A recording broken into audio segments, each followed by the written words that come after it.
Inox signo vinces. Con este signo vencerás. Es momento de que entren a la zona oscura.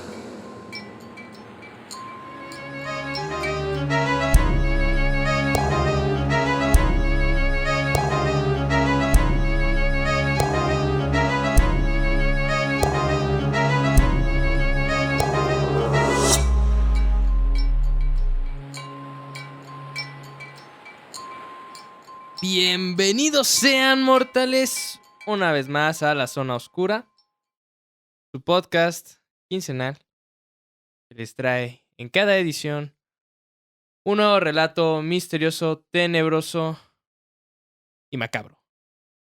Soy Alejandro, ¿cómo están? Alfredo, ¿cómo estás? Bien, chido. ¿Todo chido? ¿Todo en orden? Excelente. Estamos aquí una vez más desde Deidad Studios trayéndoles para ustedes con todo el amor del mundo. Aquí con Chava, el mandil de oro. La deidad, poderosísima deidad, evidentemente. Hello, teniendo mi propio canal de audio para que me escuche mejor. Su sensual voz Porque que ha por ahí roto tuvimos- corazones. Hay aquellos que nos siguen y ya saben que tuvimos por ahí voy a decir un comentario de que no se te escucha, deidad, Ey, pero ahora ya se te va a escuchar, deidad. ya me van a escuchar mejor. Ya van a poder escuchar esa voz sensual. De macho. Gato, chica gato, ¿cómo estás aquí atrás? En todo lo que es producción, postproducción, aquí, ayudándonos. Hace miau. ¿Cómo están, chicos? ¿Descansaron del último episodio que estuvo un poquito espeso? Sí. Ya lo borré, güey, Sí, porque... Ya Sí. mejor, ¿no? O sea, ya mejor bye.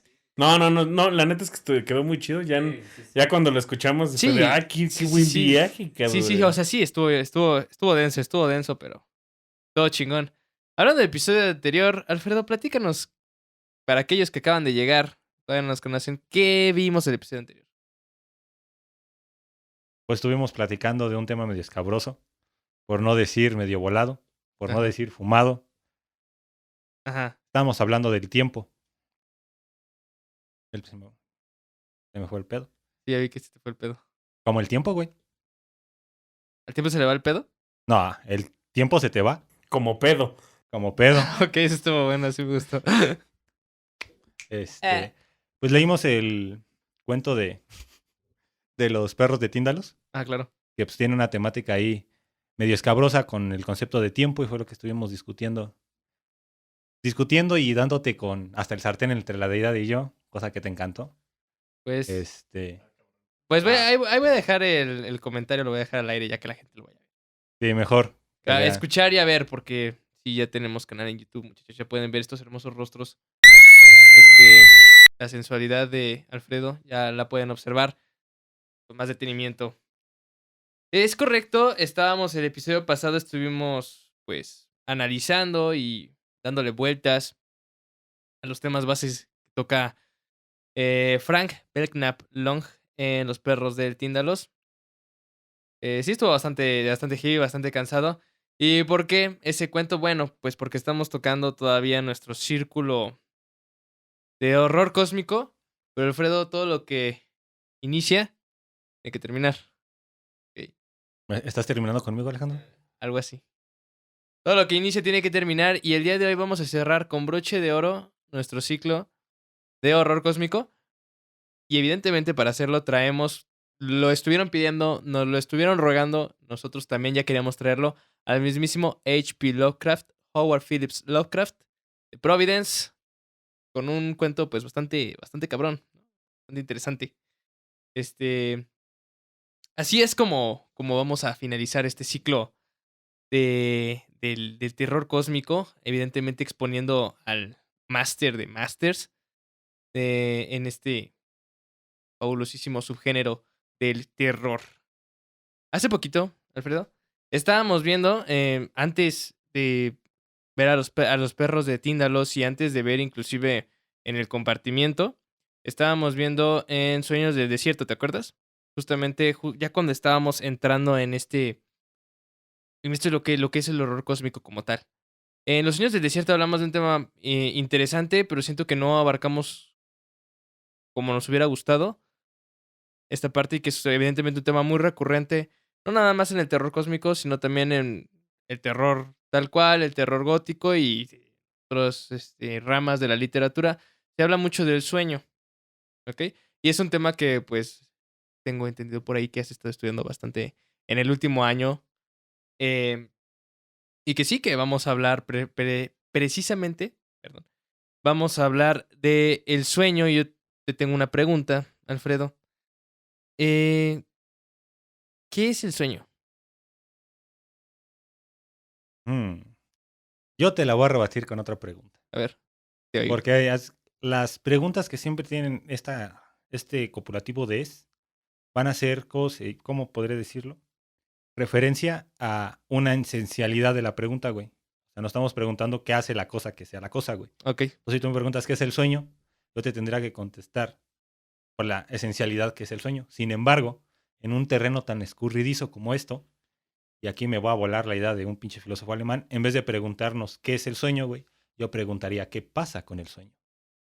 ¿qué pasa con el sueño? Es Por- una pregunta Porque es interesante. diferente. Ajá, sí, claro, Porque en el primero podríamos decir que es un proceso neurobiológico y claro. cosas así. Sin embargo, como tú bien sabes, Alejandro, porque lo hemos platicado otras veces y lo voy a compartir aquí, no se sabe por qué soñamos. Porque las preguntas realmente que guían la investigación onírica Ujú. hacia los sueños no es por qué soñamos, Sino, para ¿para qué qué soñamos. soñamos? Es la Ujú. finalidad. Y pues hay una serie de estudios muy interesantes que hicieron con animales, porque pues, la clásica, ¿cómo se llama? Tesis darwinista de, pues si todos los mamíferos sueñan, pues es una función biológica, ¿no? Sí, claro. Pero pues hay un animal que no sueña, güey. El ornitorrinco, Exacto. a huevo. Entonces esa tesis se cae y en vez de preguntarnos pues, qué es el sueño, mejor vamos a ver qué pasa con el sueño. Porque además el buen Lovecraft, como todo dañado, su primera narrativa, si quieres verlo, trata sobre los sueños, precisamente. Claro. Pero los sueños él los abarca desde grados, como platicábamos tantas noches, Ale, y desvelándonos, Ajá, sobre grados de realidad. claro. Porque aquí es otra pregunta para preguntarnos qué pasa con el sueño es ¿dónde ocurren los sueños? Y al hacernos la pregunta de dónde ocurren los sueños, podríamos especular, ¿tienen un propio espacio? ¿Tienen un propio tiempo? O sea, Son... pues, si tú me preguntas dónde ocurren los sueños, yo respondería dentro de ti, Ujú. ¿ok? ¿Tú qué me dirías si te respondo de esa manera? Dentro de ti, ¿dónde ocurren los sueños? Dentro de ti. Pero ese dentro de ti, ¿dónde queda? Porque llegamos también al pedo que ha tenido la neurociencia al preguntarse por el pensamiento. Claro. Porque el pensamiento es tan complejo, tan profundo y tan entramado que no se puede reducir a un solo salto de una corriente eléctrica a otra, Ujú. de una sinapsis a otra. Y es donde la neurociencia como que flanquea, güey. Porque, o sea, eso sí puede explicar procesos de pensamiento, pero ¿cuándo surge el pensamiento? Y entonces Ok. hablamos de interioridades, sí, eso es claro. Y hay tradiciones, muy antiguas, como los Vedas, que se han dado cuenta de esto. ¿Nunca has escuchado eso del despertar? Y de Buda y cosas así. Ah, claro, de... Ujú, que ahorita Ajá. está como bien de moda, Sí, ¿no? ahorita Así está bien de estar despiertado. Ajá. Pero eso tiene una tradición de casi 5000 años en Oriente. Y 5000 estoy exagerando porque me Ajá. estoy yendo hasta atrás. Antes de los textos védicos que tienen 3000 años, güey. Pero aquí la cuestión está en los grados de realidad. Porque ahora tú acabas de hacer lo que hizo la modernidad. Muy bien. Porque acabas de dividir la realidad. Cuando tú me hablas, pasan en mi interior. Ok, pero para que haya un interior, tiene que haber De un un exterior. exterior. Ujú. Y sí, los sueños pasan en interior, pero ¿A qué nivel? ¿a qué nivel o Ajá. en dónde? Y es cuando la teoría de Freud, psicoanalítica de la interpretación de los sueños, como que franquea. Y es cuando franquea por la limitación de la misma especulación que hace Freud, porque lo deja todo en estos, ¿cómo se llama? Complejos que hace. Ujú. Y en la parte del desarrollo y cosas así. Y entonces su teoría de los sueños, Todo es sexual. Para Freud todo es sexual. más allá que todo sea sexual, no llega a fondo con las imágenes oníricas. No, y es el pedo que tuvo con Jung. Ujú. Que Jung y Freud se pelearon porque Jung era acá discipulito, amiguito de Freud, y se pelearon porque Jung consideraba que estos análisis tenían que ser más profundos, ¿no? Ujú. Que no era nada más que su explicación no lo satisfacía, vaya, no puede ser que estés teniendo este tipo de pesadillas o este tipo de arranques oníricos, nada más porque te quieres coger a tu mamá, que es lo que decía Freud, ¿ok? Entonces, Jung se encabrona y se pelean y él es cuando tiene este viaje de interioridad y encuentra esta segunda realidad, o más bien, no puedo decirle división de la realidad porque sus sueños eran despierto. ¿Me explico? Jung empezó a soñar despierto, considerándose a sí mismo que se estaba volviendo loco, pero antes de empezar la Primera Guerra Mundial, La primera. la Primera Guerra Mundial, Jung tiene un sueño vívido mientras estaba en un tren que observa cómo ríos de sangre y cómo muerte y peste empieza a arrasar la tierra. Él despierto, sentado en el vagón del tren, yendo de camino a casa después de haberse peleado y haber cortado todos los lazos con Freud, va de camino a su casa y empieza a tener este sueño. Entonces empieza a decir, güey, me estoy volviendo loco. Pero es cuando lo empieza a estudiar y empieza a descubrir que dividirnos, como lo acabas de comentar, dividirnos entre exterior e interior, era demasiado simple para tratar de explicar este tipo de acontecimientos que ocurren en realidades duales dentro de este mismo... dentro de nosotros, ¿no? Y fuera también. Entonces, cuando dentro y fuera, ya la definición de dentro y fuera pues se hace más complicada, viendo este tipo de resoluciones. Ya me voy a poner medio acá, medio loco, medio complejo. Ajá. Pero estos pedos de, si quieres ver, de división de la realidad. ¿Ok? Y me estoy aventurando mucho a decir división de la realidad, porque sería un tema redefinir la realidad. Se da con el buen Renato Descartes. Ajá. Bueno, René René Descartes. Descartes. Ajá. Porque él es el que plantea de una manera bastante, pues bastante chida. O sea, la conclusión es como de, güey, no mames. Pero la manera en que lo plantea pues, está chido, ¿no? El cogito, o sea, esto que está aquí, el pienso, luego el pienso, Ajá. Y luego existo. Ujú. Y la res extensa, lo que está fuera de nosotros. A partir de ahí, toda la tradición se va a jalar con la ilustración, que son muchas cosas, güey. En pocas palabras, güey, dejamos de ver este universo cerrado, donde nuestra interioridad, si quieres ver, comparte cierta naturaleza con aquello que está afuera, y como son como símiles, güey, como Ajá. iguales, son uno, al pedo de los pinches Vedas con el Brahman y el Atman, güey. Sí, sí. Y no, ahora lo único que cuenta, güey, es la materialidad allá afuera, Ok. porque hay un sujeto conocente y un objeto conocido. Y date cuenta que es el fundamento de la ciencia y del positivismo que luego va a venir. Ujú. Y ya, pues eso, para pues, los que les interese, pues tiene su cúspide en Hegel y después ya les empiezan a echar mierda. Pero el problema es que la realidad, si quieres ver, queda sesgada, porque nuestra parte interior, Ujú. o sea, tú hasta cuántos, o mejor, déjate, planteo bien la pregunta, ¿hasta qué edad te preguntaste por qué hay dentro de ti? Pero Ajá. sin verte como un objeto. Ok. ¿Conciencia de uno mismo? O sea, no conciencia de uno mismo, yo lo veo más bien como conciencia, o sea, porque conciencia de uno mismo ya la tienes, pero más bien conciencia de tu interioridad. Si O quieres sea, verlo así. no de ti como un individuo, sino más bien de ti como un mundo. Más que ti como un mundo, sino hasta O qué. sea, el contenido el contenido de tu cabeza, por decirlo de alguna manera.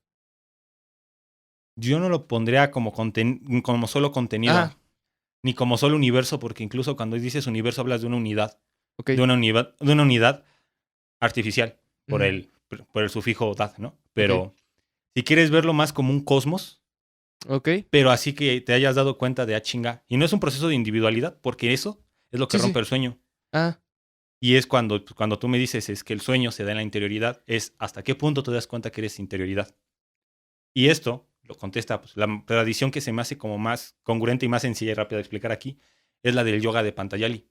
ok. Porque él es así en primera, si no controlas tu cuerpo, no te puedes controlar. Y el controlar tu cuerpo es desde que estás parado y no sé si te has dado cuenta que lo haces así.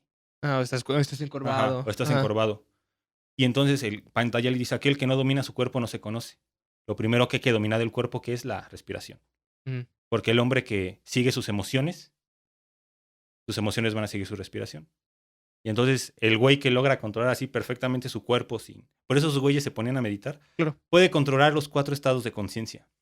El estado en vigilia, o sea, el despierto, como estamos El ahorita. despiertado. Ajá. Ajá. El estado dormido. Y aquí vienen los dos bien locochones.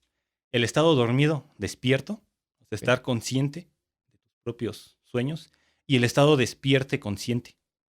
Porque él dice que aunque estemos conscientes, bueno, Pantayali dice, ¿Despiertos? no estamos despiertos. Ah, no, y pasa muy seguido. ¿Cuántas veces no les ha pasado que están en el piloto automático? Van de regreso a casa, acaban de terminar de trabajar. Por ahí Chava tiene precisamente una historia hace poquito que te cambiaste de casa. Vas de camino a tu casa y de repente la mitad del camino no te acuerdas qué chingados pasó porque tú simplemente vas en estado automático. Vas en estado de que pues yo voy para mi casa y ya. Y en lo que estés en el camión, en el transporte, estás literalmente pagado, sí. Pero date cuenta que en esta tradición, la interioridad, güey, tiene una conexión con lo que nos rodea. Porque al final el último estado de conciencia, güey, es el que está consciente despierto. Ok. Pero nosotros no. Nosotros como occidentales, como súper racionalistas y la chingada que nos damos de un chingo de cosas, que pues sí somos, güey, pero lamentablemente hemos perdido mucho por ser así. Como de, ver para creer, ver para creer. Nos hallamos sesgados. Ajá. Y entonces cuando, por ejemplo, nosotros podemos ver grados de realidad o hablamos de realidades. Ok. Cuando para estos güeyes solo habría una realidad. Que es un todo. Que es el todo. Me pone a pensar, ¿sabes? Como para hacerlo un poquito más comprensible, me pone a pensar muchísimo y si no lo han visto, no sé, viven debajo de una pinche piedra. La película de Matrix, güey. Tiene como que mucho esta filosofía de la realidad como la conoces. Y la realidad como es. Y la realidad como es. Ajá. Y tiene esta parte de que al final de cuentas la realidad sigue siendo la misma, solamente que tiene diferentes niveles. Que es, o sea, el mundo de las máquinas sigue siendo el mundo humano, me explico, y ellas te crearon una simulación para poder, para tenerte contento. Alimentarse. Y extraer energía, pero aún así sigue siendo la misma realidad porque despiertas. Es como cuando estás precisamente en un sueño. ¿No les ha pasado que están dormidos, están soñando, y de repente dices, estoy dormido, estoy soñando? Pero aquí quiero estar, güey, aquí quiero seguir. Aquí quiero seguir. Pero no está más cabrón, ¿no te ha pasado esta de que está todavía más cabrón? Que dices, me quiero despertar porque el sueño no es placentero. Dices que te despiertas y sigues soñando. Sí, la parálisis del sueño. No. Pero entiendo el punto de donde tienes de dos. O te quieres salir porque este está demasiado feo, quieres regresar a tu realidad más cómoda. Ajá. O tu realidad en el sueño es demasiado cómoda y no quieres regresar a tu realidad está muy incómoda. chingón, güey. Está muy chingón lo que estoy haciendo, ¿no? Pero no, a mí es muy cabrón. Y sí es algo que a mí me pasa mucho cuando tiendo a soñar cosas desagradables, pesadillas. Que digo, güey, esto es un sueño. Me tengo que despertar. Y hago hasta lo imposible para despertarme. Y cuando consigo despertarme, sigo dormido y sigo soñando. Pero eso pasa más. Siempre pasa más cuando tienes algo muy centrado en tu cabeza, ¿no? Por ejemplo, algo que me ha pasado mucho,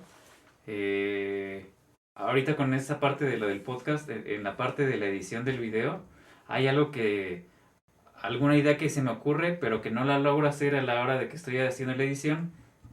Me voy a la cama y estoy sueñe con eso de que, sí, ahorita lo hago, me voy a despertar. Y según yo voy a la compu, pero no, seguía dormido. Ajá. Me vuelvo a despertar y no, es cíclico. Sí, sabes también, y también pasa, no sé, con los trabajos, o sea, una cosa es esto y es un trabajo, ¿no?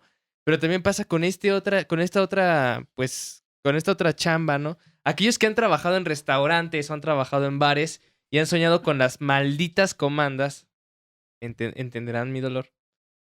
O las órdenes, que sueñas que estás trabajando y dices, verga, voy a soñar que estoy trabajando y me tengo que despertar para ir a trabajar. Culero. Sí, la obsesión. Y aquí es cuando la realidad se combina. Yo no diría que se combina, güey. Yo diría la vivencialidad de la realidad. Ajá. Porque la realidad, literalmente, simplemente se define por la vivencialidad que tiene, güey. Claro. Porque si nos vamos a realidad, si nos vamos a su raíz etimológica, es de res, cosa, y el sufijo dad, cualidad. O sea, es la cualidad de la cosa. Uh-huh. O sea, date cuenta que no nos dice ni madres. Realmente, ¿no? Entonces, aquí yo tengo o sea, sí, realmente no nos dice ni madres de qué es la realidad. Pero yo aquí tengo, bueno, ya, o sea, es de esas palabras que tú das por sentado que entiendes, ¿no? Sí. Digo, realidad. Regresa a la realidad, Alfredo. Entonces es como, tú tienes de que esto es la realidad. Ahora, hablando esto de sueños y todo ese pedo, güey, los sueños como realidad? Son una realidad.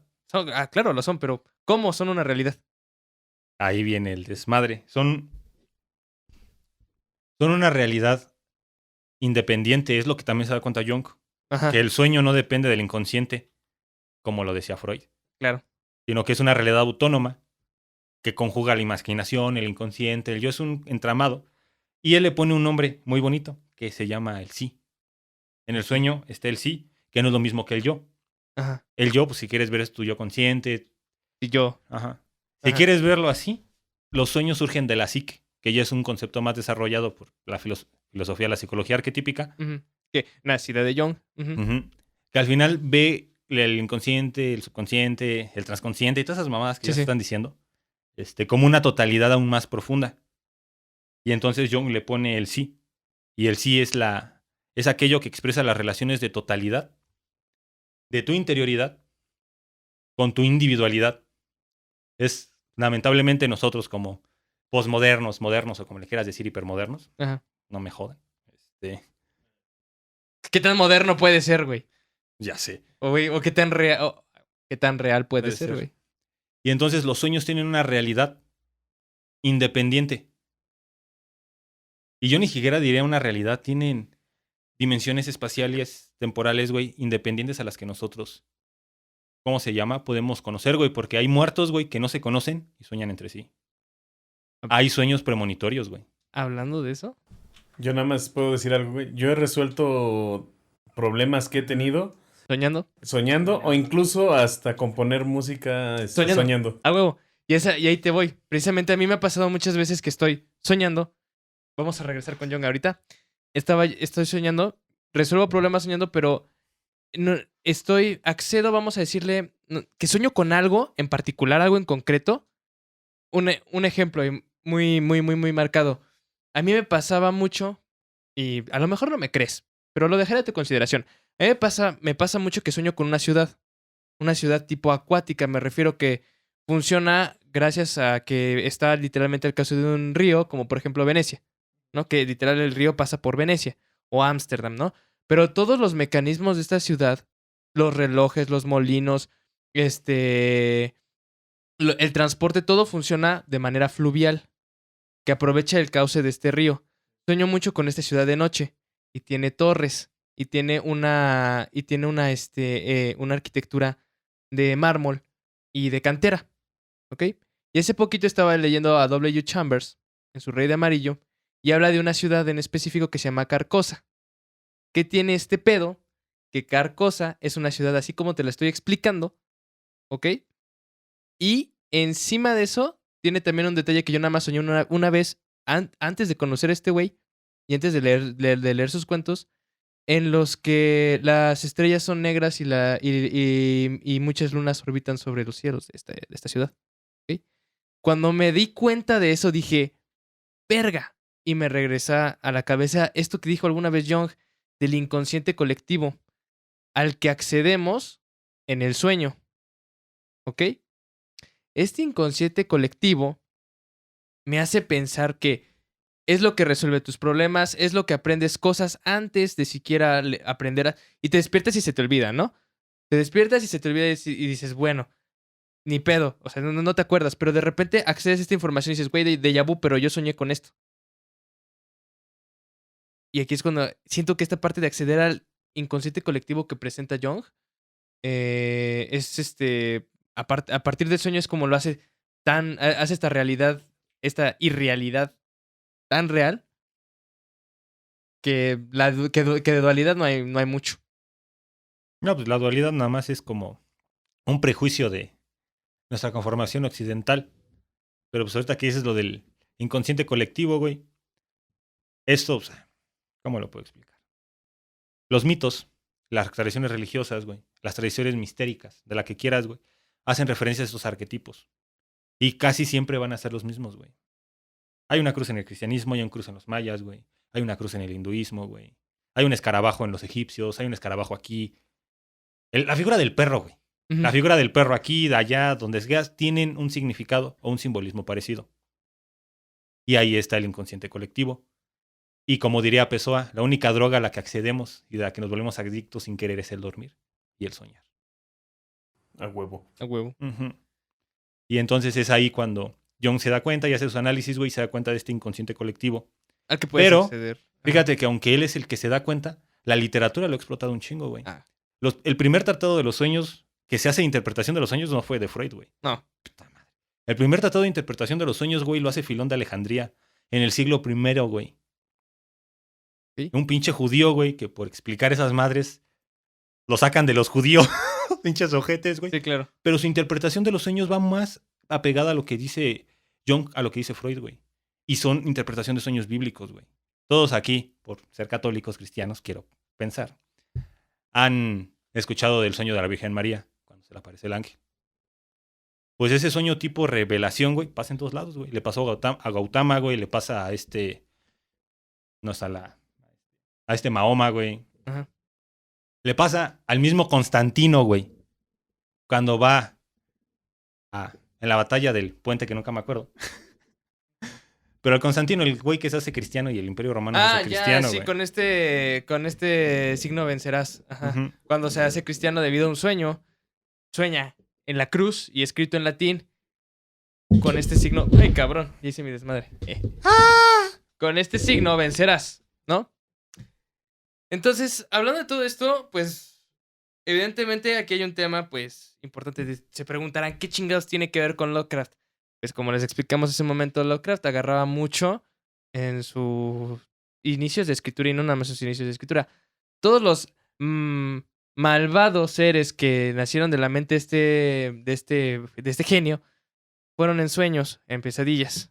Nyarlathotep, Shunigura, Yog-Sothoth, Cthulhu, el mismo, Dagon, todos estos seres que luego los explicaremos con más tranquilidad, nacieron a partir del sueño. Y justamente estábamos leyendo, oye, aquí hay un gran pedo. Lovecraft tiene cuentos de 150 páginas que le pegan a la novela, ¿no? Ujú. Entonces se vuelve un poquito complicado, pues, escoger un cuento que se ajuste al tiempo que manejamos. Y encontramos por ahí al principio, bueno, más bien Alfredo, encontró ahí al principio de los momentos en los que Lovecraft estaba escribiendo un cuentito que se llama Más allá de los muros del sueño, en el que precisamente esta realidad o subrealidad, por decirlo de alguna manera, se explota de manera exageradamente interesante. Yo creo que, pues, tienen que escucharlo, muchachos, por ustedes mismos.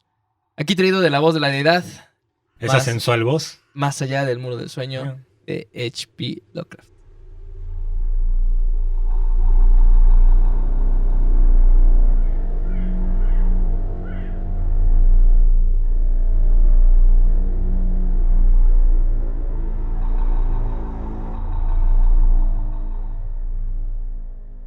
Con frecuencia me he preguntado si el común de los mortales se habrá parado alguna vez a considerar la enorme importancia de ciertos sueños, así como pensar acerca del oscuro mundo al que pertenecen.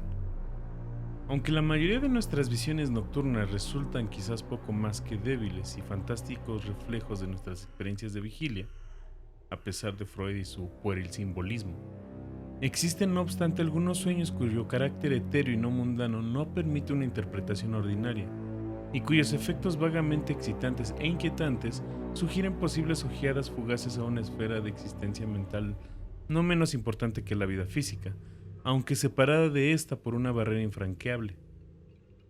Mi experiencia no me permite dudar que el hombre, al perder su conciencia terrena, se ve de hecho albergado en otra vida incorpórea, de naturaleza distinta y alejada a la existencia que conocemos, y de la que solo los recuerdos más leves y difusos se conservan tras el despertar.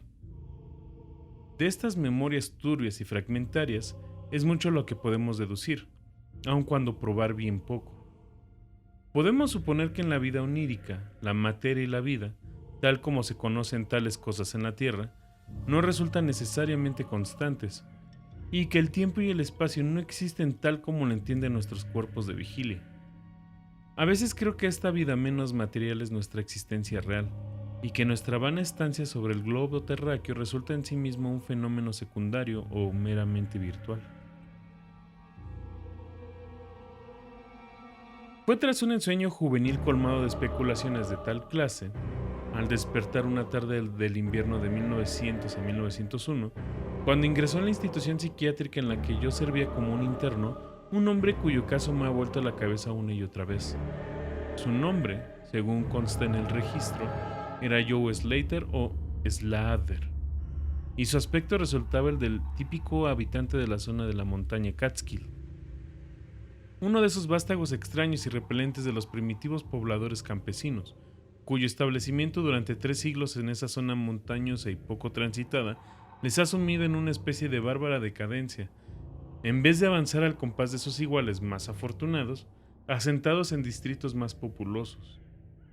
Entre esa gente peculiar, que se corresponde con exactitud a los decadentes elementos de la basura blanca del sur, no existe ley ni moral, y su nivel intelectual se halla probablemente por debajo del de cualquier otro grupo de la población nativa americana.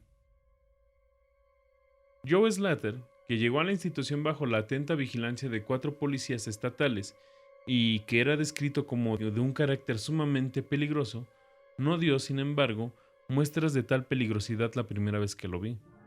Aunque muy por encima de la talla media y de fornida constitución, mostraba una absurda apariencia de estupidez inofensiva, por mor de sus ojillos acuosos de azul pálido y somnoliento, su rala, desatendida y jamás afeitada mata de barba amarillenta, y la apatía con que colgaba su grueso labio inferior. Se desconocía su edad, ya que entre su gente no hay registros familiares o lazos estables, pero por su calvicie frontal y por el mal estado de su dentadura, el cirujano le inscribió como hombre de unos 40. Por los documentos médicos y jurídicos supimos cuánto había recopilado sobre su caso. Este hombre, vagabundo, cazador y trampero, siempre había resultado un extraño a ojos de sus primitivos paisanos. Habitualmente solía dormir durante las noches más de lo normal, y tras el despertar acostumbraba a pronunciar palabras desconocidas en una forma tan extraña como para inspirar miedo aún en los corazones de aquella chusma sin imaginación. No es que su forma de hablar resultase totalmente insólita, ya que no hablaba sino en la decadente jerga de su entorno, pero el tono y el tenor de sus expresiones poseían una cualidad de misterioso exotismo, y nadie era capaz de escucharlas sin sentir aprehensión. Él mismo se veía tan aterrado y confuso como su auditorio, y 1 hora después de despertar había olvidado todo lo dicho, o al menos que le había llevado a decirlo, volviendo a la bovina y medio amigable normalidad del resto de los montañeses.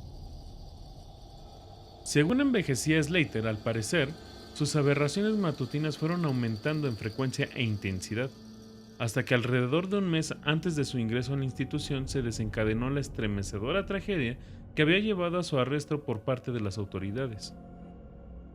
Un día, alrededor del mediodía, tras un profundo sueño en el que se había sumido tras una borrachera de whisky, en torno a las 5 de la tarde anterior, el hombre se había levantado con gran brusquedad, prorrumpiendo en aullidos tan terribles y ultraterrenos que atrajeron hasta su cabaña a varios vecinos. Una sucia posilga donde moraba con una familia tan impresentable como él mismo. Abalanzándose hacia el exterior, a la nieve, había alzado los brazos para comenzar una serie de saltos hacia el aire, al tiempo que vociferaba su decisión de alcanzar alguna gran cabaña con resplandores en techo y muros y suelos y la sonora y extraña música de allá a lo lejos.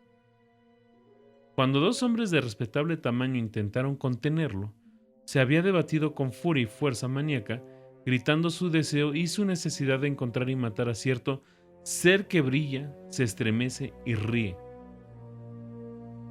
Al fin, tras derribar de un momento a uno de quienes le sujetaban con un súbito golpe, se había lanzado sobre el otro en una demoníaca expresión de sed de sangre, vociferando infernalmente que saltaría alto en el aire y se abriría paso a sangre y fuego entre quienes intentaran detenerlo.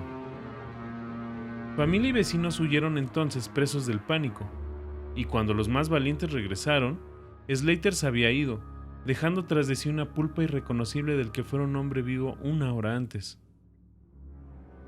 Ningún montañés había osado perseguirlo, y probablemente hubieran acogido con gran agrado su muerte en el frío, pero cuando varias mañanas más tarde oyeron sus gritos en un barranco lejano, comprendieron que se las había ingeniado de alguna forma para sobrevivir, y que era necesario neutralizarlo de una u otra forma. Entonces habían formado una patrulla armada de busca, cuyo propósito, fuera el que fuese, acabó convirtiéndose en pelotón del sheriff cuando una de las pocas veces bien recibidos policías del estado descubrió casualmente a los buscadores, los interrogó y finalmente se unió a ellos. Al tercer día hallaron inconsciente a Slater en el hueco de un árbol y lo condujeron a la cárcel más próxima, donde alienistas de Albany lo examinaron apenas recuperó el sentido. Él les contó una historia muy sencilla. Había, dijo, ido a dormir una tarde hacia el anochecer tras ingerir gran cantidad de licor. Se había despertado para descubrirse plantado, con las manos ensangrentadas, en la nieve ante su cabaña, el cadáver mutilado de su vecino Peter Sladen a los pies. Espantado, había huido a los bosques en un vano esfuerzo por escapar a la imagen de lo que había de tratarse de su propio crimen. Aparte de eso, no parecía saber nada, sin que el experto examen de sus interrogadores pudiera suministrar hechos adicionales. Esa noche Slater durmió tranquilo y despertó a la mañana siguiente sin otros rasgos particulares que cierta alteración del gesto. El Dr. Barnard, que mantenía en observación al paciente, creyó descubrir en sus ojos azul pálido cierto brillo de peculiar cualidad, y en los labios flácidos una tirantez real, aunque casi imperceptible, como de inteligente determinación. Pero al ser interrogado, Slater se refugió en la vacuidad habitual de las montañeses y tan solo abundaba en lo ya dicho el día anterior. La tercera mañana tuvo lugar el primero de los ataques mentales del hombre. Tras algunas muestras de intranquilidad durante el sueño, estalló en un ataque tan terrible que se necesitó la fuerza combinada de 4 hombres para embutirle una camisa de fuerza. Los alienistas escucharon con suma atención sus palabras, ya que su curiosidad se veía aguzada hasta un alto grado a través de las sugestivas, aunque en su mayor parte contradictorias e incoherentes, historias de familia y vecinos. Slater deliró alrededor de unos 15 minutos, balbuceando en su dialecto campesino acerca de grandes edificios de luz, océanos de espacio, extrañas músicas y montañas sombrías y valles. Pero sobre todo se explayó acerca de alguna entidad misteriosa y brillante que se estremecía, reía y burlaba de él. Esta vasta, vaga entidad parecía haberle infligido un daño terrible, y su deseo supremo residía en matarla en venganza triunfante. Para lograrlo, decía, debía remontarse a través de abismos de vacío, abrazando cuantos obstáculos se interpusieran a su paso. Ese era su discurso, hasta que cesó de la forma más abrupta. El fuego de la locura se esfumó de sus ojos, y con asombro turbio observó a sus interrogadores y les preguntó por qué estaba atado. El Dr. Bernard le retiró el arnés de cuero y no se lo colocó hasta la noche, cuando consiguió convencer a Slater de que lo aceptara por voluntad propia, por su propio bien. El hombre ya había admitido que a veces hablaba de forma extraña, aunque no sabía por qué. En el transcurso de una semana se desencadenaron otros 2 ataques, aunque los doctores aprendieron muy poco de ellos. Especularon ampliamente sobre la fuente de las visiones de Slater, ya que, no sabiendo leer ni escribir, y aparentemente nunca habiendo escuchado leyendas o cuentos de hadas, su prodigiosa imaginería resultaba inexplicable. Que no procedía de ningún mito o leyenda quedaba especialmente de manifiesto por el hecho de que aquel desdichado lunático se expresaba acerca de sí mismo tan solo en su sencillo lenguaje. Desvariaba sobre cosas que no entendía ni podía interpretar, cosas que pretendía haber experimentado, pero que no podía haber aprendido a través de cualquier otra narración normal o coherente. Pronto, los alienistas decidieron que en esos sueños anormales residía la clave del problema.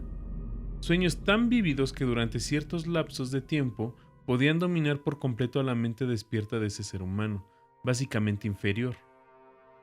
Slater fue enjuiciado por homicidio, siguiendo las debidas formalidades, absuelto gracias a su locura y recluido en la institución donde yo prestaba mismo de estos servicios. Yo he admitido ser un incansable especulador sobre la vida onírica, y por eso puede juzgarse con qué impaciencia me lancé al estudio del nuevo paciente apenas tuve pleno conocimiento de los hechos que rodeaban el caso. Parecía sentir alguna simpatía hacia mí, despertada sin duda por el interés, que yo no podía ocultar, así como por el modo amable en que yo lo interrogaba. Aunque nunca llegó a reconocerme en el transcurso de sus ataques, en los que yo me veía suspendido sin aliento sobre sus caóticas aunque cósmicas descripciones de su mundo, me reconocía en sus horas tranquilas, cuando podía sentarse junto a su ventana barrada tejiendo cestos de paja y sauce, y quizás añorando una libertad en las montañas que nunca recobraría. Su familia jamás intentó verlo. Seguramente habían hallado otra cabeza de familia temporal, según las costumbres de esos degenerados montañeses. Poco a poco comencé a sentir una subyugante admiración por las locas y fantásticas creaciones de Joe Slater. En sí mismo, el personaje era patéticamente inferior, tanto en intelecto como en forma de expresarse. Pero sus rutilantes y titánicas visiones, aun cuando descritas en una jerga bárbara y deslavazada, era sin duda algo que tan solo una mente superior e incluso excepcional podía concebir. ¿Cómo, me preguntaba a menudo, podía la estulta imaginación de un degenerado de Catskill conjurar visiones cuya sola existencia indicaba la presencia de una chispa oculta de genialidad? ¿Cómo podía aquel gañán de las Chimbambas hacerse siquiera idea de esas regiones resplandecientes de brillos y espacios sobrehumanos sobre los que Slater divagaba durante sus furiosos delirios? Cada vez iba más haciéndome a la idea de que, en el penoso individuo que se acurrucaba ante mis ojos, se albergaba el núcleo trastornado de algo que trascendía mi comprensión. Algo que se hallaba definitivamente más allá de la comprensión de mis colegas médicos y científicos, más experimentados pero menos imaginativos. A pesar de todo, yo no lograba obtener nada definitivo del personaje. El resultado de toda mi investigación residía en que, en un estado de vida onírica semi-incorpórea, Slater vagabundeaba o flotaba a través de resplandecientes y prodigiosos valles, praderas, jardines, ciudades y palacios de luz, en una región prohibida y desconocida para el hombre, que allí ya no era un labriego y degenerado, sino una criatura de vida importante y activa, moviéndose orgullosa y dominante, y tan solo preocupada por cierto enemigo mortal que parecía tratarse de un ser de estructura visible aunque etérea, y que no parecía tener forma humana, ya que Slater jamás se refería a él como hombre, sino como un ser. El ser había causado a Slater algún daño odioso, aunque no formulado, del que el maníaco, si de un maníaco se trataba, había jurado vengarse. Por la forma en que Slater se refería a sus relaciones, apostaría que él mismo y el ser luminoso se habían encontrado en igualdad de condiciones, que en esa existencia onírica el hombre era un ser luminoso de la misma estirpe que su enemigo. Esta impresión se sustentaba en las frecuentes referencias a vuelos por el espacio y a calcinar cuanto se opusiera a su avance. Sin embargo, tales conceptos eran formulados mediante rústicas palabras, completamente inadecuadas para expresarlas, algo que me hizo colegir que, si un mundo onírico existía realmente, el lenguaje oral no constituía el medio de transmisión de las ideas. ¿Podría ser que el alma del durmiente que habitaba ese cuerpo inferior luchase desesperadamente tratando de decir cosas que la simple y titubeante lengua de la torpeza no podía proferir? ¿Estaría quizás frente a emanaciones intelectuales capaces de explicar el misterio, a condición de ser capaz de aprender a descubrirlas y leer en ellas? No comenté tales cosas con los viejos médicos, ya que la madurez resulta escéptica, clínica y mal predispuesta a las nuevas ideas. Además, el director de la institución últimamente me había llamado la atención, con sus maneras paternales, acerca de que yo estaba trabajando demasiado y que mi mente necesitaba algún reposo. Yo había sostenido durante largo tiempo la creencia de que el pensamiento humano consiste básicamente en movimientos atómicos o moleculares, transformables en ondas etéreas de energía radiante, tales como el calor, la luz y la electricidad. Tal creencia me había llevado muy pronto a contemplar la posibilidad de comunicación telepática o mental a través de aparatos adecuados, y en mis días de universidad había preparado un juego de instrumentos de transmisión y recepción, parecidos en cierta forma a los aparatosos mecanismos utilizados por la telegrafía, sin hilos durante aquel tosco periodo previo a la radio. Los había probado con un compañero de estudios, pero, al no lograr resultado alguno, pronto los había arrinconado, en compañía de otras extravagancias científicas, con miras a su posible uso futuro. Ahora, llevado desde mi intenso deseo de penetrar en la vida onírica de Joe Slater, acudí de nuevo a dichos instrumentos y empleé algunos días poniéndolos a punto. En cuanto estuvieron operativos de nuevo, no perdí oportunidad de probarlos. A cada ataque de violencia de Slater, Acoplaba el transmisor a su frente y el receptor a la mía, realizando delicados ajustes para varias e hipotéticas longitudes de onda en la energía intelectual. Yo tenía muy poca idea de en qué forma las impresiones mentales, de tener lugar la comunicación, despertarían respuestas inteligentes en mi cerebro, pero poseía la certeza de que podría detectarlas e interpretarlas. Así que proseguí con mis experimentos, aunque sin informar a nadie de su naturaleza.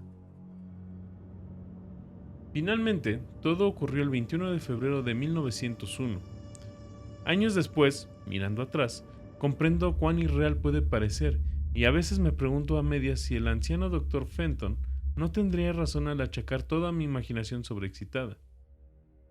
Recuerdo que escucho con gran amabilidad y paciencia cuanto le conté, pero acto seguido me suministró unos sedantes y dispuso para mí unas vacaciones de medio año que inicia la semana siguiente.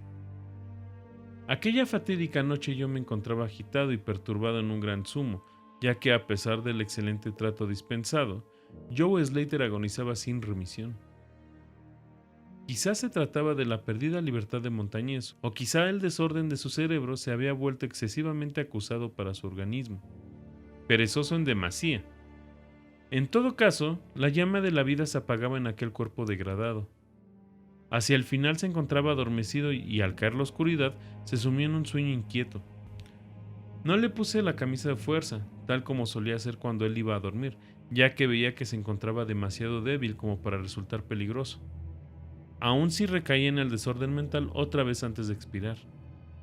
Pero coloqué en su cabeza y la mía 2 terminales de mi radio cósmica, buscando, contra cualquier esperanza, lograr un primer y último mensaje del mundo onírico en el escaso tiempo que restaba.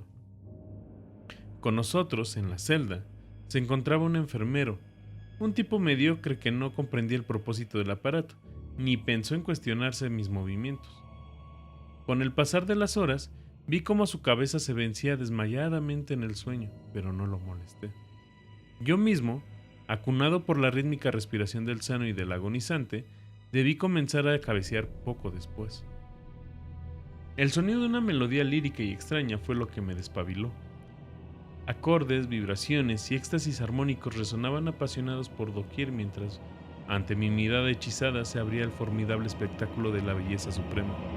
Muros, columnas y arquitrabes de fuego viviente llameaban refulgientes en torno al sitio en el que me parecía flotar por los aires, remontándose hasta una bóveda inconmensurablemente alta, de indescriptible esplendor. Entremezclado en ese despliegue de espléndida magnificencia, o más bien suplantándolo a veces en una caleidoscópica rotación, había destellos de amplias llanuras y valles encantadores, altas montañas y grutas sugerentes, dotadas con cualquier adorable atributo de imaginería que mis ojos deslumbrados pudieran concebir, aunque modelado por completo en alguna materia reluciente, etérea, plástica, cuya consistencia parecía tan espiritual como material. Según observaba, descubrí que la clave de esta encantadora metamorfosis se hallaba en mi propio cerebro, ya que cada panorama que aparecía ante mí era el que mi volublemente deseaba contemplar. En estos jardines elíseos yo no resultaba un extraño, ya que cada imagen y sonido me resultaba familiar, tal como fuera durante incontables eones de eternidad en el pasado, tal como sería durante las eternidades del porvenir. Luego, el aura resplandeciente de mi hermano en la luz se me allegó y mantuvo un coloquio conmigo, alma con alma, en silencio y perfecta comunión de pensamientos. Aquella hora era la de un próximo triunfo, ya que ¿no iba mi compañero a escapar al fin de una degradante esclavitud transitoria? ¿Escapar por siempre y prepararse a perseguir al maldito opresor incluso hasta los supernos campos del éter, sobre los que lanzaría una incendiaria venganza cósmica que haría estremecer a las esferas? Flotamos así durante un tiempo, hasta que noté cierta turbidez y desvanecimiento en los ojos circundantes, como si alguna fuerza me reclamase hacia la tierra, el lugar al que menos deseaba yo ir. El ser cercano a mí parecía sentir a sí mismo algún cambio, ya que gradualmente llevó su discurso a una conclusión, y él mismo se preparó para abandonar el lugar, esfumándose ante mis ojos de forma algo menos rápida que los demás objetos. Cambiamos unos pocos pensamientos más y supe que el ser luminoso y yo éramos reclamados por nuestras ataduras, aunque aquella sería la última vez para mi hermano en luz. El doliente cascarón planetario hallaría su fin en menos de 1 hora, y mi compañero se vería libre para perseguir al opresor a través de la Vía Láctea, y más allá de últimas estrellas, hasta los mismos confines del universo. Un choque muy definido separa mi última impresión sobre la evanescente escena de la luz de mi despertar repentino y algo avergonzado, así como de mi levantamiento de la silla al ver que la agonizante figura del camastro se movía inquieta. Joe Slater, de hecho, se despertaba, aunque probablemente por última vez. Al observarlo más detenidamente, vi que en la superficie de sus mejillas brillaban manchas de color que antes no tenía. Los labios también se veían diferentes, firmemente apretados por la fuerza de un carácter más decidido que el que poseyera Slater. Finalmente, todo el rostro fue tensándose y la cabeza giró intranquila, con los ojos cerrados. No desperté al enfermero, sino que reajusté el dispositivo de cabeza, ligeramente desajustado, de mi radio telepática, intentando captar cualquier mensaje de partida que pudiera emitir el soñador. Todo a un tiempo, la cabeza giró bruscamente hacia mí y los ojos se abrieron de repente, causándome un gran desasosiego al contemplarlo. El hombre que fuera Joe Slater, el degenerado de Catskill, me miraba ahora con ojos luminosos, abiertos de par en par, ojos cuyo azul parecía haberse tornado en más profundo. No resultaban visibles ni manía ni degeneración alguna en tal mirada. Y supe sin duda alguna que estaba frente a un rostro tras el que subyacía una mente activa y de primer orden. En tal tesitura, mi cerebro comenzó a abrirse a una lenta influencia externa que operaba sobre mí. Cerré los ojos para concentrar más mis pensamientos y me vi recompensado por el conocimiento real de que el mensaje mental, por tanto tiempo esperado, llegaba por fin. Cada idea transmitida se formaba con rapidez en mi mente y, aun cuando no se utilizaba ningún idioma actual, mi habitual asociación de conceptos y expresiones resultaba tan grande que me parecía recibir el mensaje en inglés vulgar. Joe Slater está muerto. Así me llegó la impactante voz, o el agente de más allá del muro del sueño. Con los ojos abiertos busqué el lecho del dolor, lleno de miedo inexplicable, pero los ojos azules aún contemplaban calmosos y las facciones todavía mostraban una inteligencia animada. Está mejor muerto, ya que no era adecuado para albergar la actividad de inteligencia de una entidad cósmica. Su tosco cuerpo no podía sobrellevar los ajustes necesarios entre la vida etérea y planetaria. Era mucho más que un animal, mucho menos que un hombre, aunque gracias a sus defectos has llegado a descubrirme, ya que en verdad las almas cósmicas y planetarias no deberían llegar nunca a encontrarse. Fue mi tormento y mi prisión durante 42 de vuestros años terrestres. Yo soy una entidad igual a la que tú mismo asumes en libertad que da el sueño sin sueños. Soy tu hermano de luz y he flotado contigo por los valles resplandecientes. No me está permitido hablarle a tu ser terrestre despierto acerca de tu ser real, pero somos vagabundos de los amplios espacios y viajeros por multitud de eras. El próximo año quizás esté morando en el oscuro Egipto que tú llamas antiguo, o en el cruel imperio de Tsan-Chan, que se alzará dentro de 3000 años. Tú y yo hemos ido a la deriva entre los mundos que danzan en torno al rojo Arturo y habitado los cuerpos de los filósofos insectoides que arrastran altaneros sobre la cuarta luna de Júpiter. ¿Cuán pequeño es el conocimiento del ser terrestre sobre la vida y su amplitud? ¿Cuán pequeño debe ser a sí mismo para garantizar su propia tranquilidad? Del opresor no puedo hablar. Vosotros, en la tierra, habéis notado inconscientemente su lejana presencia. Vosotros, que sin conocimientos, despreocupados, disteis a parpadeante faro el nombre de Algoz, la estrella del demonio. Es para hallar y vencer al opresor que me he esforzado en vano durante eones, retenido por ataduras corpóreas. Esta noche partiré como una némesis, llevando justa y ardiente venganza cataclísmica. Contémplame en el cielo próximo a la estrella del demonio. No puedo hablar mucho más, ya que el cuerpo de Joe Slater se está volviendo frío y rígido, y el grosero cerebro cesa de vibrar como yo deseo. Has sido mi hermano en el cosmos, has sido mi único amigo en este planeta, la única alma en sentirme y buscarme dentro de la repelente forma que yace en este camastro. Volveremos a encontrarnos, quizá en las resplandecientes brumas de la espada de Orión, quizá en una desierta meseta del Asia prehistórica. Quizá en un sueño esta misma noche, imposible de recordar. Quizá en otra forma, en los eones por venir, cuando el sistema solar ya no existe. En este momento, las ondas mentales cesaron bruscamente y los pálidos ojos del soñador, o debo decir del muerto, comenzaron a vidriarse como los de un pez. Medio sumido en estupor, me acerqué al camastro y tomé su muñeca, pero la descubrí fría, rígida y sin pulso. Las flácidas mejillas volvieron a palidecer y los labios tensos se abrieron, descubriendo la repugnante dentadura podrida del degenerado Joe Slater. Me estremecí, pasé una manta sobre aquella cara espantosa y desperté al enfermero. Luego abandoné la celda y volví en silencio a mi cuarto. Necesitaba imperiosa e inexplicablemente dormir un sueño cuyos sueños no debo recordar. ¿El clímax? ¿Qué sencillo relato científico puede alardear de tal efecto retórico? Sencillamente he consignado algunos hechos que yo creo reales, permitiéndoos interpretar a vuestro antojo. Como ya he admitido, mi superior, el viejo Dr. Fenton, niega la realidad de cuanto he dicho. Afirma que me haya colapsado por la tensión nerviosa y sumamente necesitado de largas vacaciones, con sueldo completo que tan generosamente me concedió. Jura por su honor profesional que Joe Slater no era sino un paranoico incurable, cuyas fantásticas concepciones debían proceder de la tosca herencia de cuentos populares que circulan aún en las más decadentes de las comunidades. Todo eso dice, aunque no puedo olvidar lo visto en el cielo tras la noche de Slater. Para evitar que me creáis un testigo parcial, será otra pluma la que dé este último testimonio, que quizás pueda suplir el clímax que esperabais. Reseñaré el siguiente informe sobre la estrella Nova Persei, extraído de las notas de esa eminente autoridad astronómica, el profesor Garrett P. Service. El día 22 de febrero de 1901, una nueva y maravillosa estrella fue descubierta por el Dr. Anderson, de Edimburgo, no lejos de Algol. Ningún astro era antes visible en ese lugar.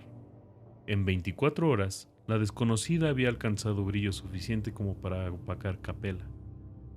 En una semana o dos había minorado visiblemente y con el paso de unos pocos meses apenas era visible a simple vista.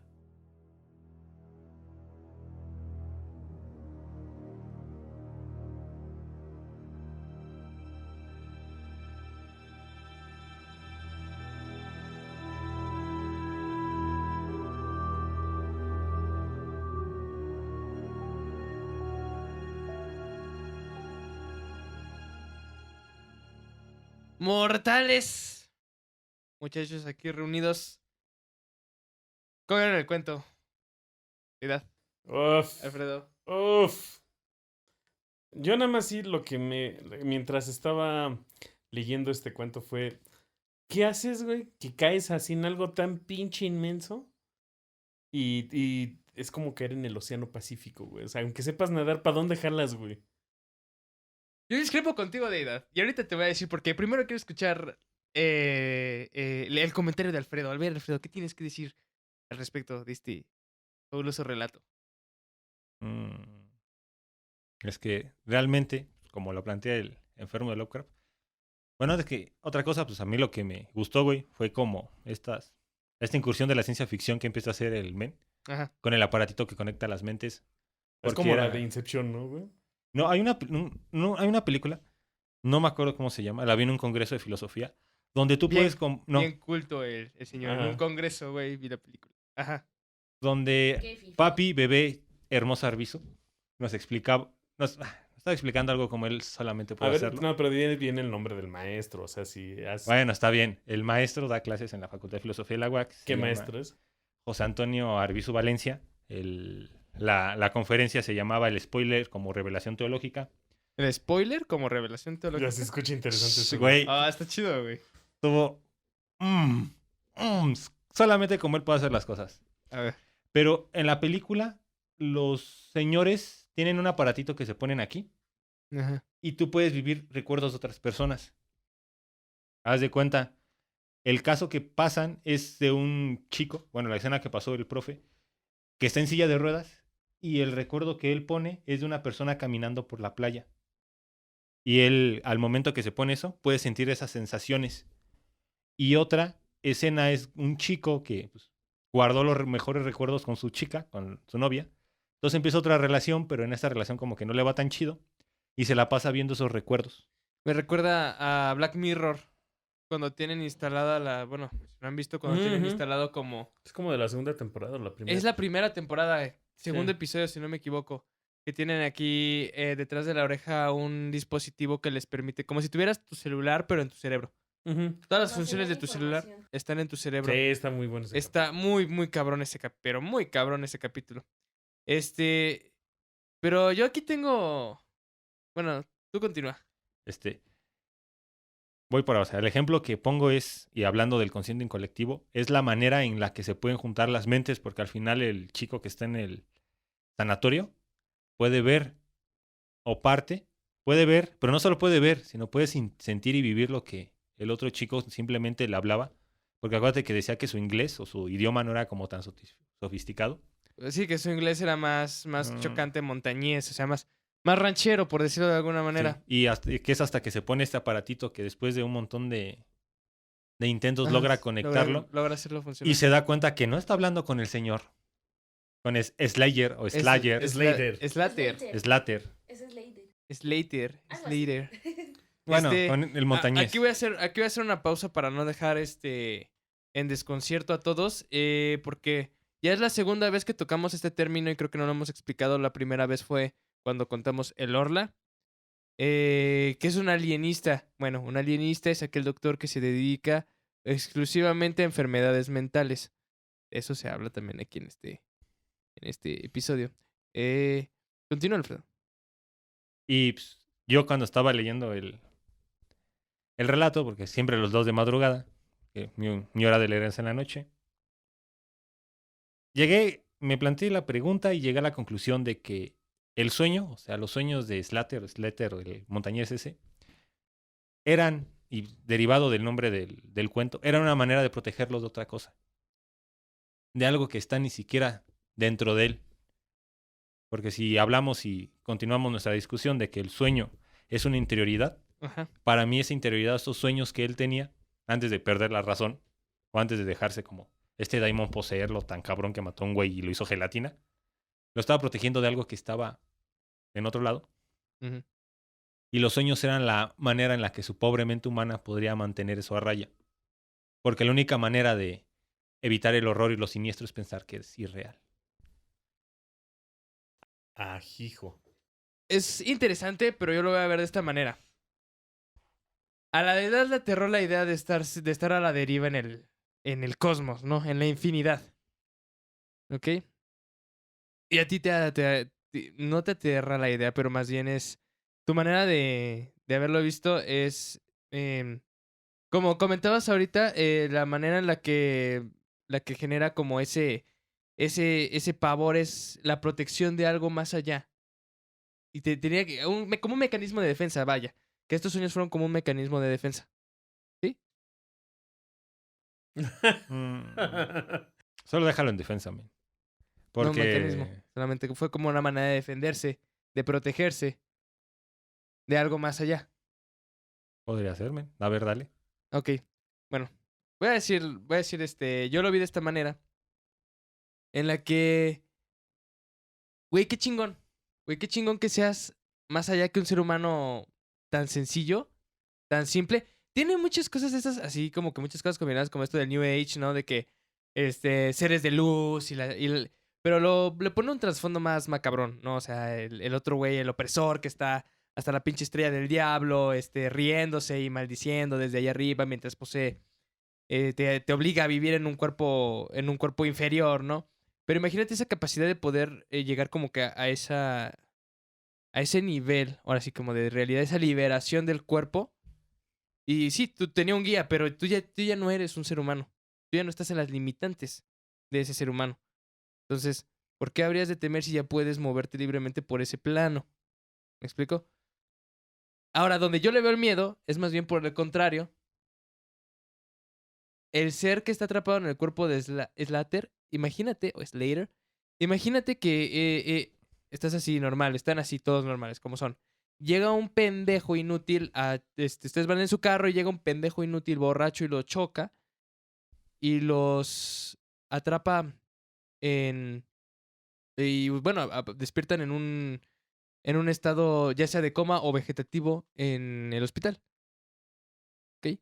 Imagínense esa incapacidad en la que eres tú dentro de tu cabeza, sigue siendo tú, pero no puedes moverte, no puedes hablar, no puedes comunicarte como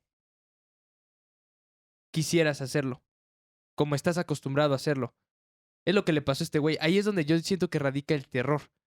¿Ok? Que fuiste atrapado en un cuerpo inferior que te impide, y lo dice, que la manera inculta de hablar de Slater, o del montañés, le impidía comunicarse después de cada sueño, le impidía comunicarse como él quisiera. Es como si estuviera en un estado vegetativo.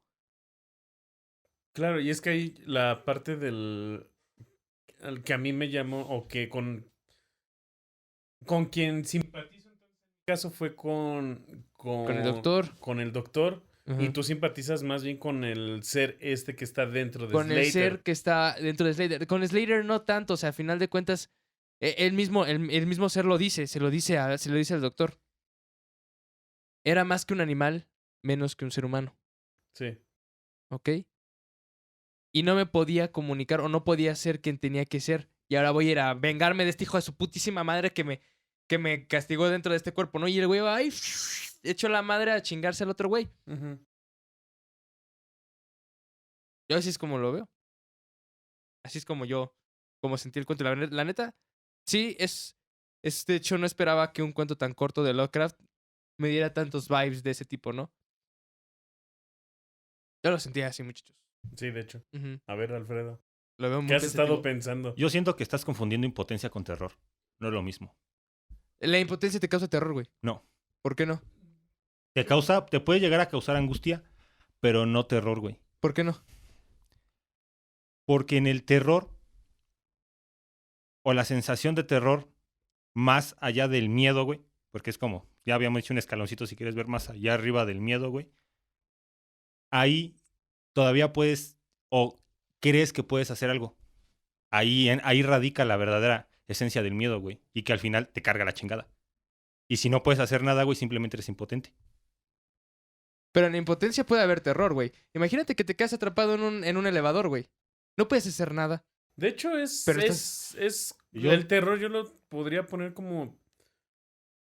Sí, lo que hemos dicho todo este tiempo en todos los episodios es lo que tú sientes, güey, pero viene alimentado de esas emociones que estás sintiendo en ciertos puntos. Uno puede ser la impotencia, otra puede ser la paranoia. No sé, güey. O sea, claro, al final de cuentas, evidentemente es como, por ejemplo, es como, yo alguna vez llegué a hacer esta alegoría cuando me peleaba con mis tías supercatólicas. Si me están viendo, por favor, no se enojen. Es como si vas al infierno es eterno sufrimiento. En algún momento te aburres del eterno sufrimiento y dejas de sufrir, De evidentemente. hecho. Entonces, al principio cuando estás evidentemente atrapado, estás impotente, al principio sientes terror. Porque te acaban de arrancar de tu cotidianidad en la que eras una persona libre. Y en la que te acaban de arrancar en este cuerpo, evidentemente sientes esta desesperación, este terror de, güey, ¿qué hago? Porque ¿Qué es puedo hacer? desconocido. Es desconocido, exactamente, es algo que no sabías. Y luego lo empiezas a desarrollar. Lo Y asimilas. evidentemente, después de 40 y tantos años como estuvo este güey encerrado, evidentemente dejó de existir el terror y se convirtió en su cotidianidad. Y en su necesidad de escapar le influía estos sueños a Slater para tratar de comunicarse con alguien que lo pudiera escuchar. ¿Me explico? Entonces, sí, al final de cuentas, en algún momento la impotencia, como tú lo comentas, llegas a decirlo de alguna manera como a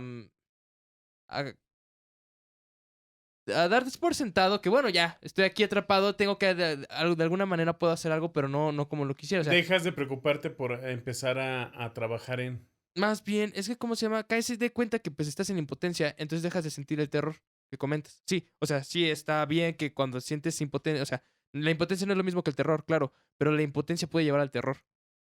¿Ok? Yo pondría un escalonamiento entre el terror y la impotencia. La angustia. Yo lo pondría como ok, ajá. escalón intermedio. Ok, o sea, de la impotencia a la angustia, de la angustia al Ujú. terror. Sí, porque la Ok. angustia es este temor hacia aquello que no conoces. Ajá. Por eso Ok. nos angustia la Ok, muerte. sí, ya lo hilas mejor. Ajá. Ujú. Por eso cuando dijiste impotencia, yo no lo vi tan así, güey. Ok. Porque al final es como, ay, ¿quién dice esta pinche? Ah, creo que lo dice, ya voy a salir de friki. Si no lo dice Manigolo de Cáncer en el lienzo perdido, güey. Lo dice, Saint Seiya. Ajá. no, lo dice uno de los dioses gemelos. Cuando lo van a encerrar, güey. El dios gemelo dice, mi existencia es tan larga que a mí 200 años son una mamada, güey. No importa así que me encierres 10,000 años, soy un dios. Eso lo acabo de ver también en otra película, No, pero o no sé sea, cuál sea. Y entonces, El mismo concepto, vaya. y entonces, si el del otro lado de la deidad, güey, la deidad no podría sentirse impotente, güey. Porque la impotencia sigue siendo una categoría humana, güey. No, El terror está La en el lado- impotencia se cura con el Viagra, güey.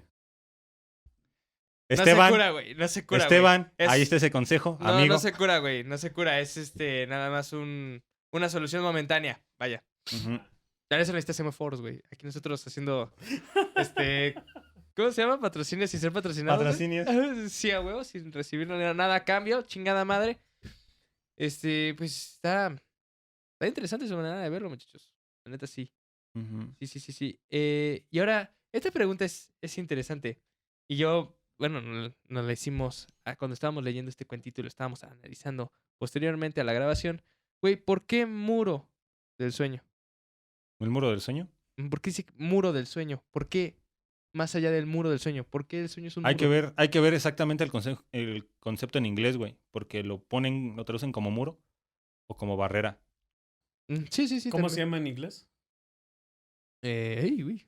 Saquen Saquen el poderosísimo Google. Tun, tun, tun, Tun, tun. tin, tun, Tun, tin. tin, Sí, tin. del muro. Beyond the Wall of Sleep. Ajá. The Beyond the wall wall. es muro. Ajá. Muro. Ok.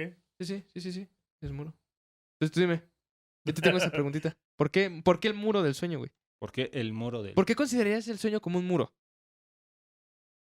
Yo. Pues- No, tú Pues yo primero. lo pondría conociendo, bueno, no conociendo, pero pensando en este pinche puritano, en que los muros, o en este caso como alegóricamente el muro, simplemente o puede ser roto si quieres verlo fracturado por una fuerza divina. Y se me hace la alusión de cuando Dios rompe el muro de Jericó para que los israelitas entren a Corinto, con los... ¿Sí es Corinto, verdad? No. Puta, Corintios. tengo que leer esa parte, pero hay una parte en el Antiguo Testamento, güey, donde uno de los descendientes de Moisés, güey, llega a una ciudad, güey, llegan donde estaba Abraham, un desmadre, pero hay unos muros, güey. No sé si has escuchado el muro de Jericó. Sí. Es destrozado por Dios para que ellos puedan entrar, güey. Por Jeffrey. Por Yahvé. Ajá. Y entonces aquí la alegoría está interesante, güey, porque solo una divinidad, güey, puede fracturar este muro. Y al final, en el cuento, güey, ponle una fuerza de trascendencia mayor a la humana, güey. Ajá. Porque se dice que los muros de Jericó pues, eran la verga, güey.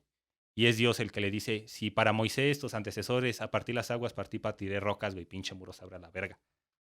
Ándale. Y entrarás. Y entrarás y matará todo lo que respire, güey. Así, pinche. Es ya que ve. ahí es donde yo lo veo justo como más bien el muro es el muro que te va a proteger de lo que de lo que tú no puedes estar ¿Viendo? de lo que tú no eres capaz de soportar. Yo el muro del sueño, muchachos, como lo veo, y no es como algo indestructible y que solamente es posible que solamente es posible de atravesar con una fuerza divina. No, el muro del sueño es esta película que separa tu yo de la vigilia con tu mundo de vigilia con el mundo de los sueños. Es una película como de celofán que te impide acceder. Es un muro a final de cuentas que te impide. Como un vidrio grandote, ¿ok? Que si hay la posibilidad de romperlo y llegar a esta trascendencia, voy a volver a lo mismo como que muy New Age. Por si no se dieron cuenta, ya regresó a su lugar el librito. Magia. Magia de la edición, güey. Yo estaría voladísimo con esta capacidad de poder destruir de poder abrir este velo o romper este muro de cristal que me impide el acceso a la tierra de los sueños. A la tierra, a la realidad, al universo, al cosmos, a la dimensión de los sueños. Güey, estaría muy, muy chingón. Valdría mucho la pena. Ahorita estoy pensando, ¿y si el muro era el cuerpo? Ese cuerpo tan chiquito, tan frágil, tan... Ese también es una buena manera de verlo. Sí me gustó, sí. Puede ser. Y bueno, por ahí decías tú algo de el muro era para protegernos. ¿Protegernos de qué? De algo que no podemos estar. Que no podemos. En el cual no podemos hacer nada. Es decir, yo lo veo de esta manera. Y es que tiene que ver con un cerebro más, más tirado hacia la ciencia. Ok. Que si por alguna razón me tiras en el universo, de entrada que llegue a acercarme a algún objeto celeste, me voy a morir, ¿no? Siquiera me voy a morir, güey, antes de llegar a cerca a siquiera Marte, güey, ¿no? Pero vaya, suponiendo que me mantengo inmortal, Ajá. lo que me da miedo es, por ejemplo, si te acercas al Sol, que a cientos a unos cuantos millones de kilómetros del Sol ya te estás quemando, güey. O O sea, estar acercándote a demasiado cerca a la órbita de algún planeta y te vas a dar el putazo, güey. güey, o sea, sí, pero eso siendo eso siendo un ser Ajá, físico, claro, güey. claro, claro. Eso es ser un ser físico, pero ya trascendiste a lo físico, güey. Vas más allá. Ya eres un ser de luz. Suena muy mamón, güey. Perdón, pero es que suena muy mamón. Suena muy New Age. No lo puedo decir como tal, pero es que hermano de luz, güey. Sí, claro, por Ajá. supuesto. Sí, pero en ese tiempo que fue escrito el cuento 1900, ¿qué? ¿30? Antes, man. 1928. 28. En ese tiempo apenas el New Age estaba asomando su cabeza, sus pinches narices asquerosas de la tierra. Perdón. Pero pierdes ese físico, güey. Esa Sí, mortalidad. por algo es que sigo vivo como Ajá. para estar ahí cerca de él. Ajá. Entonces, ¿no te interesaría acercarte al sol y verlo como es? O sea, tan cerca al sol como nunca nadie lo había estado. Por supuesto. Pero, es que ¿sabes cuál? Creo que a lo mejor lo puse mal. Yo creo que lo que me tendría tan angustiado es la comunicación con alguien más. Estoy tan solo en esa inmensidad. Ok, eso sí es cierto, que aunque, a pesar de que son de la misma, perdón que te interrumpa, a pesar de que son la misma especie, no estaban seguros de si se iban a volver a ver, ¿verdad? O sea, más bien, estaban seguros de que se iban a volver a ver, Sí. no sabían cuándo, ok. Entonces, eso es lo que me da que si yo tuviera a alguien que me acompañe en todo ese viaje y poder, incluso lo que estamos haciendo aquí, güey, ¿no? Que discutirlo, ¿no? Ajá, y poder compartir con alguien. A lo mejor para mí es muy importante compartir siempre lo que aprendo, lo que te aprendí del día. Llego con Diana y se lo presumo, aunque no le interese, güey. Claro. Entonces, pero si puedo ver todas las maravillas que tiene este universo, güey. Pero no lo puedo compartir con nadie, güey. ¿De qué me sirve? Como los inmortales de Borges, güey. Ándale, güey. Ándale. Ándale, güey. Y es por eso el que O mucha Funes gente. el memorioso, güey. Ese es otro, güey. Ay, pinche cuentazo. Ya sé, güey. Perdón, Sí. sale mi lado ñoño. Ya, no hay pedo, No, somos dos, güey. Aquí Amo a estamos para Borges, eso. güey. Estamos para eso. Verga, no la había visto de esa manera. O sea, yo no tendría pedos de tener todo ese conocimiento para mí solito. De poder explorar todas esas partes de single player, vamos a decirle. Pero sí no lo había visto en esa parte. Y eso es lo que a mí me da da ansiedad, güey. Ajá. Es esa parte, güey. Sí, sí, Te da sí. ansiedad. Como el Shim. Pues, ¿cómo se llama? Como el Shim.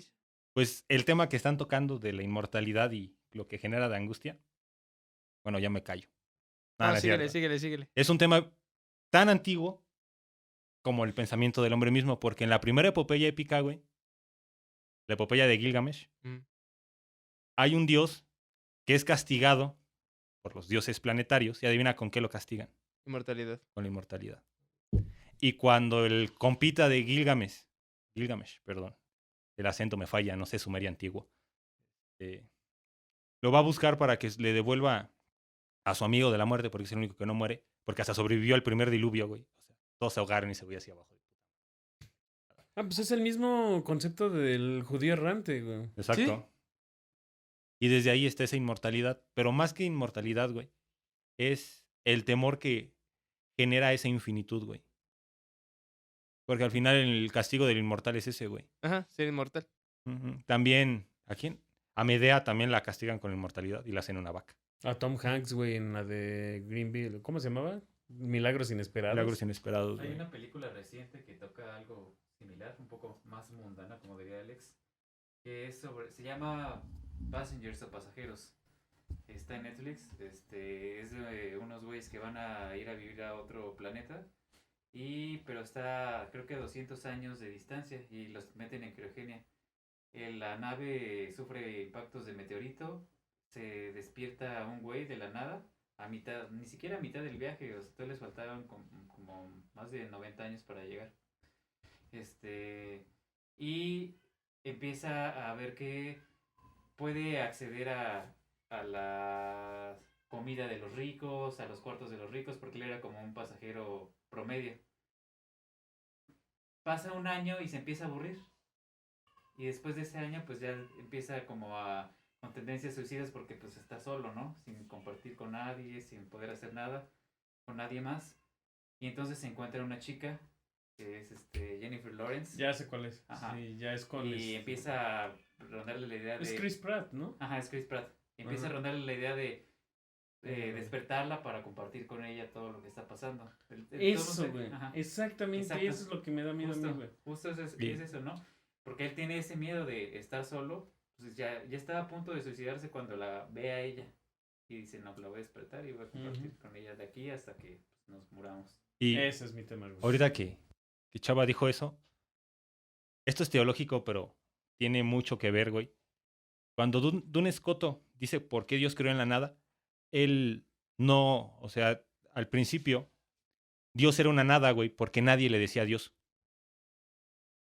Por eso no sé si llegaron a escuchar que luego dicen, es que Dios se reconoce en su creación.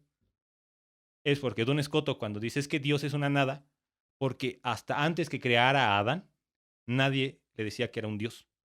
Por lo tanto, no existía. Bueno, por lo tanto tenía existencia, pero no contaba con una Ok, esencia. es como dicen en Evangelion, güey. Sí. Tú eres el yo que existe dentro de mí.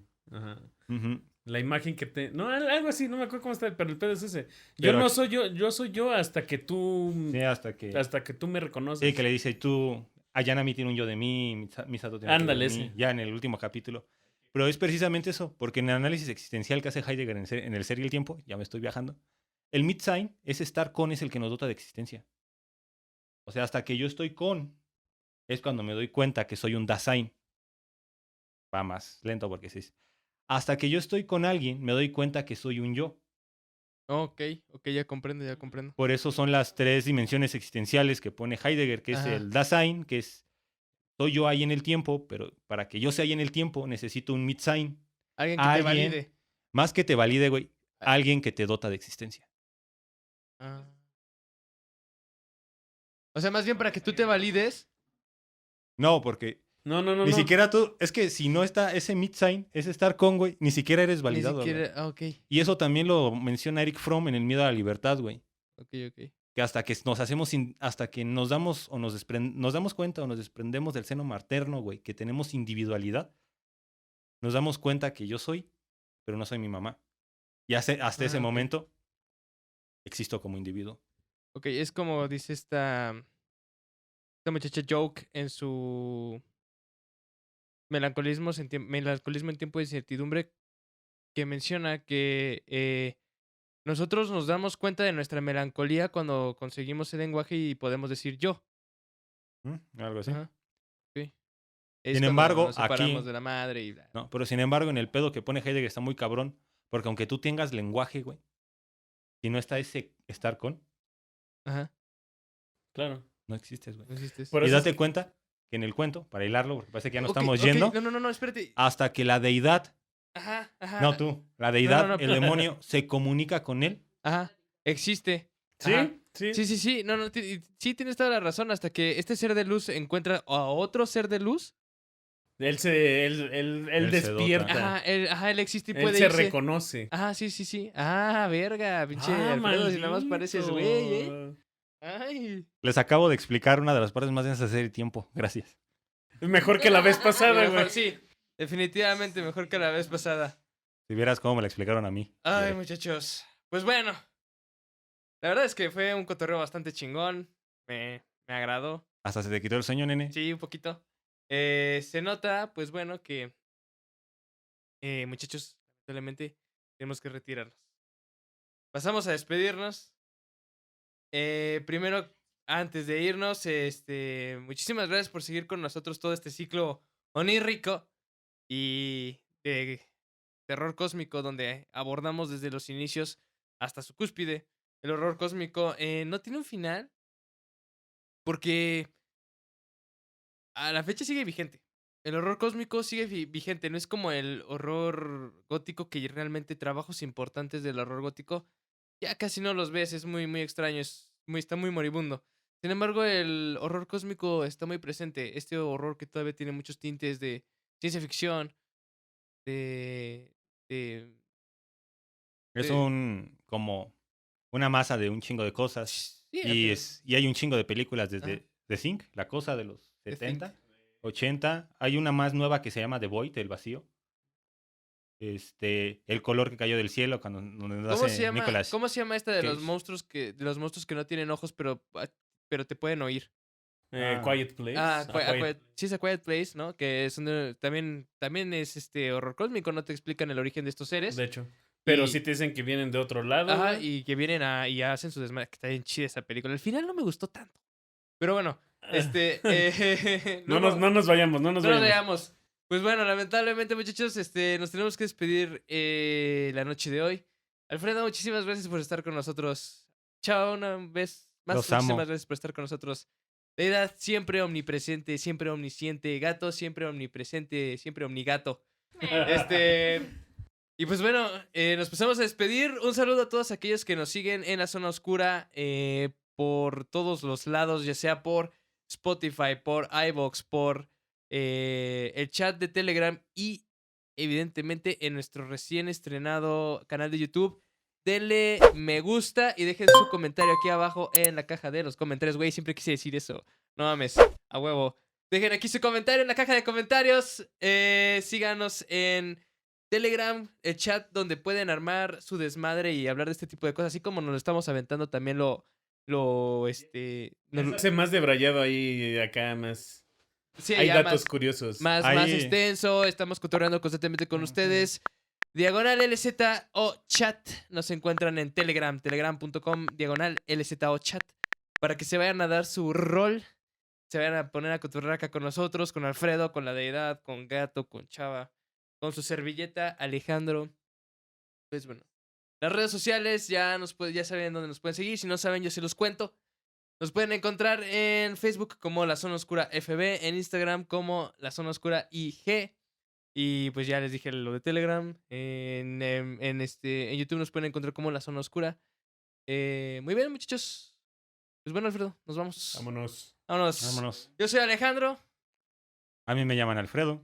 y esto es La Zona Oscura. Vale, Con un verga, libro Alejandro. tirado. Ah, chingado. Verga, Alejandro. Estás tirando el diario. Vámonos por las chelas.